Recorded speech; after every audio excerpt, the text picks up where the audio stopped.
just doing some footage for other content I'm going to be putting out. Hint, hint, the spray paint grinder when you see the video. But I realize how much video content I am missing. You know, nothing big or important. But we got the shipping container. Well, it's been over a year now. But really why we got it was simple. We were paying $204 a month for storage. I believe this with shipping came to $2,800 total delivered.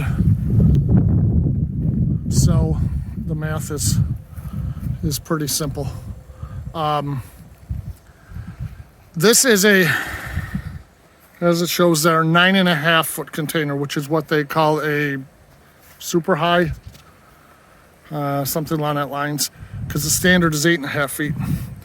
I luckily measured, because when I opened it, you'll see, wanted to put my tractor away. I don't want my tractor sitting out in the weather and the sun down here.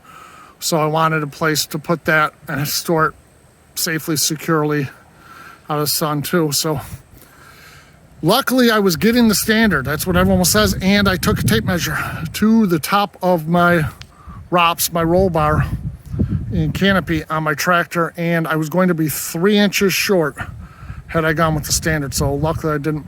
The price to the super high was not a ton more. I can put the details when I find it, what the difference was. It wasn't much more. I'm not overly enthused with the quality of the product I got. You know, I guess on the whole, it's, you know, hit or miss what you're getting, where you're getting it from. I will also put the, I'm not going to put a link to them, because I don't think they were a very good company to deal with overall, but I was in a different mindset and hurry up mode, trying to save the money, trying to get a place for my tractor, trying to do a million things all at once because we're already down here. The price was good, but it was not like a super deal. It was comparable to most of the other ones I had seen. But basically they show up with it. It took several weeks to get ordered. They show up with it on a, it was just a guy with a 1-ton dually and a, you know, 5th wheel hitch on a like a flatbed with a winch setup and tilt bed on it, and he tilts it and dumps it.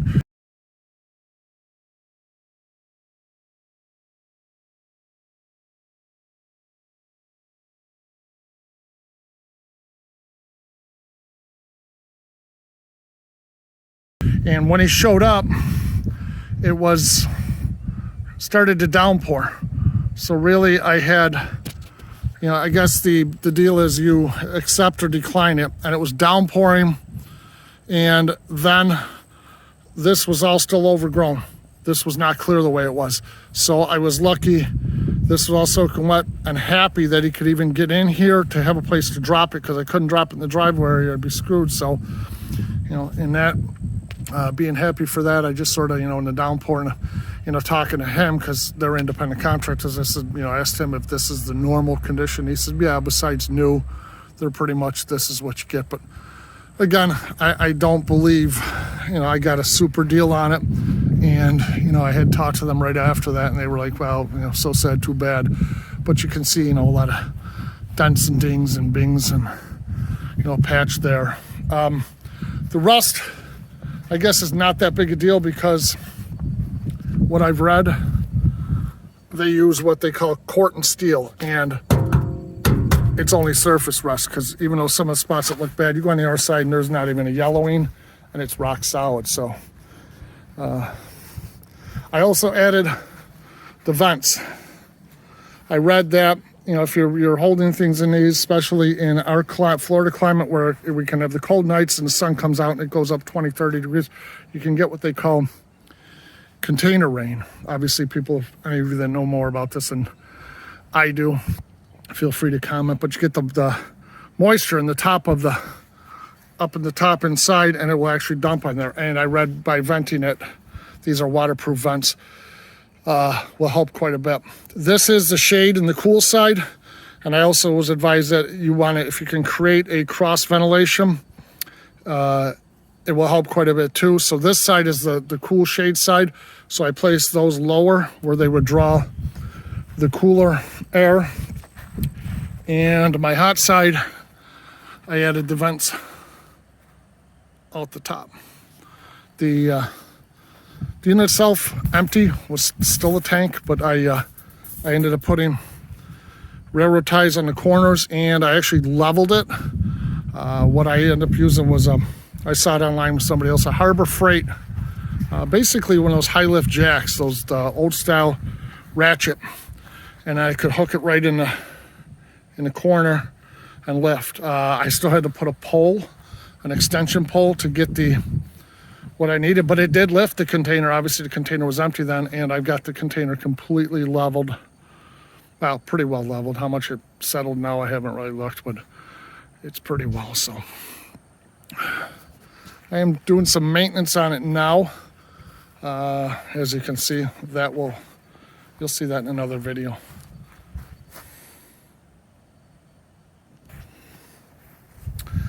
I added the ramp. Obviously the ramp, there's my tractor.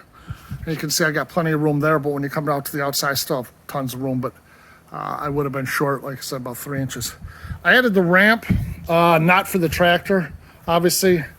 I added the ramp because when we go away, sometimes I will put my zero-turn mower and all that away, and it gives me just enough incline that I can put a piece of wood there and the zero-turn will go up there. I could not put the ramp any higher because the door latches, so they would hit. So when you first look at it and say, well, why didn't you put that higher? Well, that's why. The doors on these things are an absolute bear. I mean, they are heavy. And of course, like a lot of things on this, when I got it, they didn't swing it all. I had to lube them. This one needs more lube. But the seals are all good, and it seals up really well. This goes around the air door. And if you go in there and you close the door some, I mean, when I say dark, you can't see your hand in front of your face. You get disoriented. Doesn't leak, no water.